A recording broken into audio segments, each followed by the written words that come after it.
भारतीय शेयर बाजार में मंगलवार 11 फरवरी को भी हाहाकार जारी रहा। सेंसेक्स 1018 गिरकर बंद हुआ, वही निफ्टी टूटकर 23,100 के नीचे चला गया। इसके चलते शेयर बाजार में निवेशकों के आज करीब 9.32 लाख करोड़ रुपए डूब गए। ये लगातार 5वां दिन है जब सेंसेक्स और निफ्टी गिरावट के साथ बंद हुए हैं। इन 5 दिनों में सेंसेक्स करीब 2300 लुढ़क चुका है। छोटे और मझोले शेयरों ने तो निवेशकों को और भी बड़ा झटका दिया है। बीएसई मिड कैप इंडेक्स 2.88% और स्मॉल कैप इंडेक्स 3.4% टूटकर बंद हुआ है। यहाँ तक सभी सेक्टोरल इंडेक्स भी लाल निशान में बंद हुए। मार्केट एक्सपर्ट्स का कहना है कि डोनाल्ड ट्रंप के नए टैरिफ ऐलानों, विदेशी निवेशकों की ओर से लगातार बिकवाली, भारतीय रुपए में कमजोरी, कंपनियों की कमजोर अर्निंग्स ग्रोथ और स्मॉल कैप मिड कैप शेयरों के ऊंचे वैल्यूएशन के चलते बाजार में लगातार बिकवाली हो रही है। कारोबार के अंत में बीएसई सेंसेक्स 1018.20 अंक या 1.32% की गिरावट के साथ 76,293.60 के अंक पर बंद हुआ। वही एनएसई का 50 शेयरों वाला इंडेक्स निफ्टी 309.80 अंक या 1.32% लुढ़क कर 23,071.80 के स्तर पर बंद हुआ। निवेशकों के 9.32 लाख करोड़ रुपए डूबे। बीएसई में लिस्टेड कंपनियों का कुल मार्केट कैपिटलाइजेशन आज 11 फरवरी को घटकर 408.50 लाख करोड़ रुपए पर आ गया, जो इसके पिछले कारोबारी दिन यानी सोमवार 10 फरवरी को 417.82 लाख करोड़ रुपए था। इस तरह बीएसई में लिस्टेड कंपनियों का मार्केट कैप आज करीब 9.32 लाख करोड़ रुपए घटा है, या दूसरे शब्दों में कहें तो निवेशकों की संपत्ति में करीब 9.32 लाख करोड़ रुपए की गिरावट आई है। शेयर बाजार में आज गिरावट इतनी तेज थी कि बीएसई सेंसेक्स के 30 में से 29 शेयर आज लाल निशान में बंद हुए। इसमें भी जोमेटो का शेयर 5.24% की गिरावट के साथ टॉप लूजर्स रहा।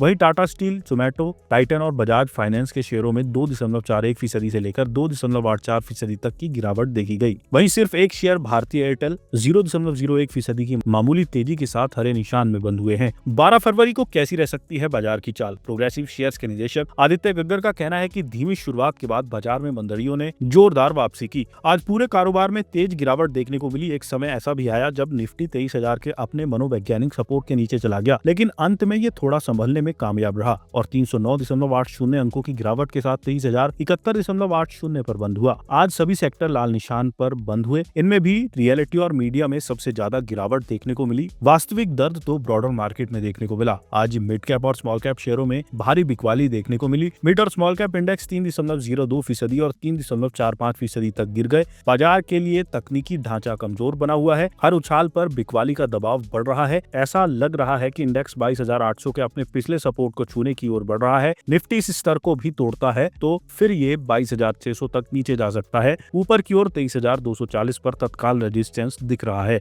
जियोजीत फाइनेंशियल सर्विसेज के रिसर्च हेड विनोद नायर का कहना है कि अमेरिकी ट्रेड पॉलिसी और टैरिफ को लेकर जारी अनिश्चितता, घरेलू आर्थिक विकास की चिंताओं और एफआईआई द्वारा लगातार बिकवाली के कारण बाजार का सेंटीमेंट कमजोर हो रहा है। मांग संबंधी चिंताओं और हाई वैल्यूएशन के कारण मिड और स्मॉल कैप के शेयरों में भारी गिरावट आई है। हालांकि आरबीआई के हस्तक्षेप से कल के रिकॉर्ड निचले स्तर से रुपए में कुछ सुधार हुआ है, लेकिन ये दबाव में बना हुआ है। निकट भविष्य में बाजार में उतार चढ़ाव बने रहने की संभावना है। निवेशक ट्रेड अनिश्चितता से राहत के लिए पीएम की अमेरिकी यात्रा से उम्मीद कर रहे हैं। बाजार की नजरें अमेरिकी महंगाई के आंकड़ों पर भी लगी रहेंगी।